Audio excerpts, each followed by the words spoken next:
زدني علما.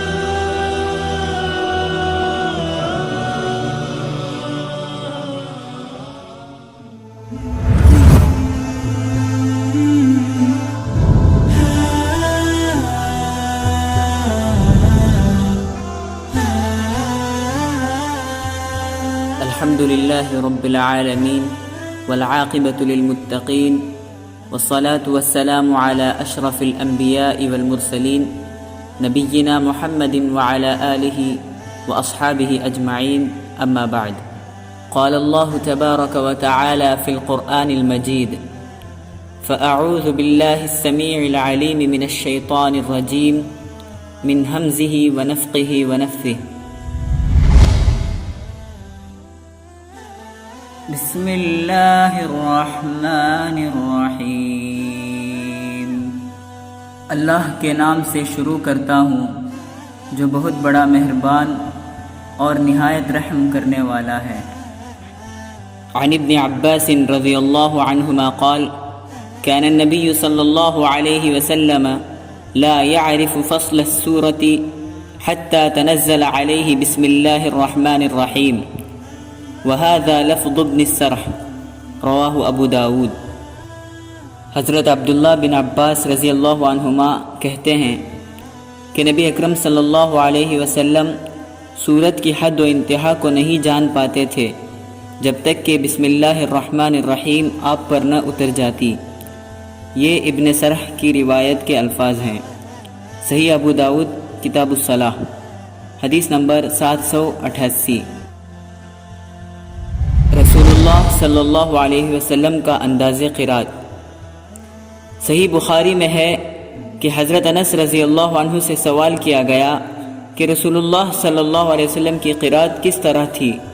فرمایا کہ ہر کھڑے لفظ کو آپ لمبا کر کے پڑھتے تھے، پھر بسم اللہ الرحمن الرحیم پڑھ کر سنائی.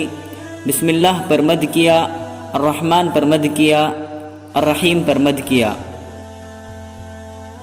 عن قتادة رضي الله عنه قال: سئل أنس رضي الله عنه كيف كانت قراءة النبي صلى الله عليه وسلم، فقال: كانت مدا ثم قرأ بسم الله الرحمن الرحيم، يمد ببسم الله ويمد بالرحمن ويمد بالرحيم، رواه البخاري. حضرت قتادہ رضی اللہ عنہ نے کہا کہ حضرت انس رضی اللہ عنہ سے پوچھا گیا کہ رسول اللہ صلی اللہ علیہ وسلم کی قرات کیسی تھی. انہوں نے بیان کیا کہ مد کے ساتھ. پھر آپ نے بسم اللہ الرحمن الرحیم پڑھا اور کہا کہ بسم اللہ میں اللہ کی لام کو مد کے ساتھ پڑھتے، الرحمن میں میم کو مد کے ساتھ پڑھتے اور الرحیم میں حا کو مد کے ساتھ پڑھتے تھے. صحیح بخاری کتاب فضائل القرآن، حدیث نمبر 5046. مسند احمد، سنن ابو داود، صحیح ابن خزیمہ اور مستدرک حاکم میں حضرت ام سلمہ رضی اللہ عنہا سے روایت ہے کہ رسول اللہ صلی اللہ علیہ وسلم ہر آیت پر رکتے تھے اور آپ کی قرات الگ الگ ہوتی تھی، جیسے بسم اللہ الرحمن الرحیم، پھر ٹہر کر الحمدللہ رب العالمین، پھر ٹہر کر الرحمن الرحیم، پھر ٹہر کر مالک یوم الدین. دارقطنی اسے صحیح بتاتے ہیں.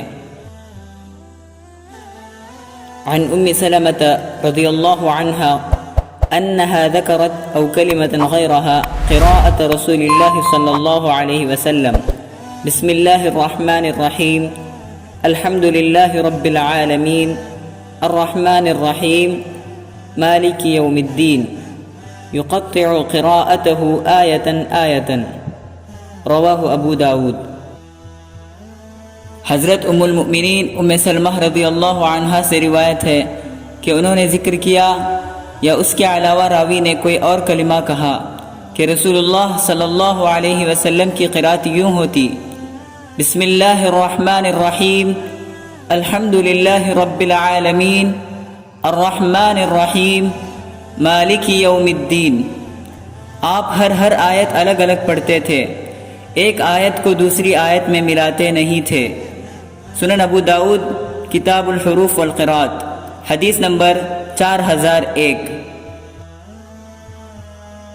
عن ابی الملیح رضی اللہ عنہ عن رجل قال كنت ردیف النبی صلی اللہ علیہ وسلم فعثرت دابة فقلت تعس الشیطان فقال لا تقل تعس الشیطان فإنك إذا قلت ذلك تعاظم حتى يكون مثل البيت ويقول بقوتي، ولكن قل بسم الله فإنك إذا قلت ذلك تصاغر حتى يكون مثل الذباب، رواہ ابو داود۔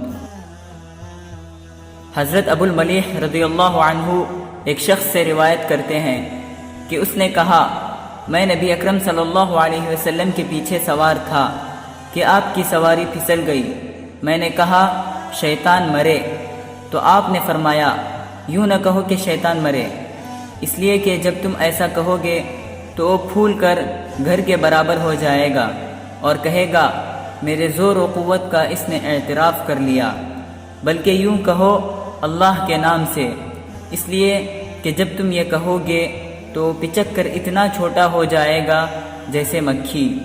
سنن ابو داود کتاب الادب، حدیث نمبر 4984۔ بیت الخلاء میں جانے کے وقت بسم اللہ پڑھ لے۔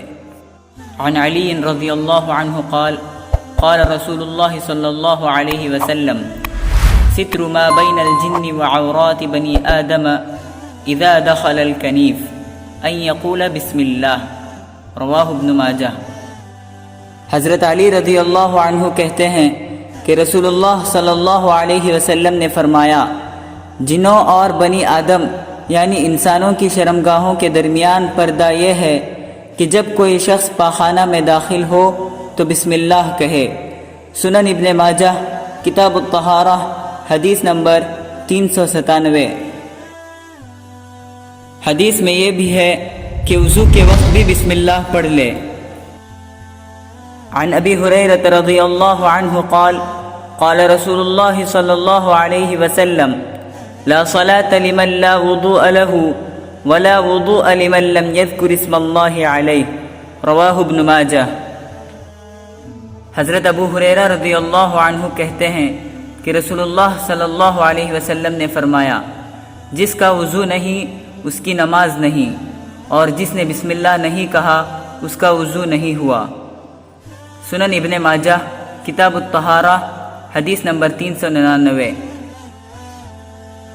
صحیح مسلم میں ہے کہ رسول اللہ صلی اللہ علیہ وسلم نے حضرت عمر بن ابو سلمہ سے فرمایا، جو آپ کی پرورش میں حضرت ام المؤمنین ام سلمہ رضی اللہ عنہا کے اگلے خاوند سے تھے، کہ بسم اللہ کہو اور اپنے دائیں ہاتھ سے کھایا کرو اور اپنے سامنے سے نوالا اٹھایا کرو۔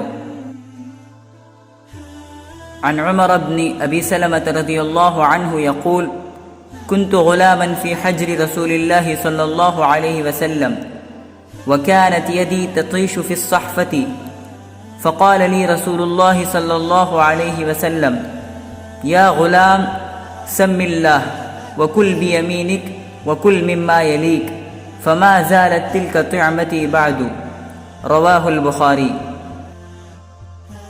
حضرت عمر بن ابی سلمہ رضی اللہ عنہ سے روایت ہے کہ انہوں نے بیان کیا کہ میں بچہ تھا اور رسول اللہ صلی اللہ علیہ وسلم کی پرورش میں تھا، اور کھاتے وقت میرا ہاتھ برتن میں چاروں طرف گھوما کرتا، اس لیے آپ صلی اللہ علیہ وسلم نے مجھ سے فرمایا کہ بیٹے بسم اللہ پڑھ لیا کرو، دائیں ہاتھ سے کھایا کرو اور برتن میں وہاں سے کھایا کرو جو جگہ تجھ سے نزدیک ہو۔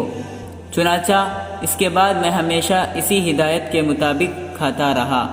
صحیح بخاری کتاب الاطعمہ، حدیث نمبر 5376۔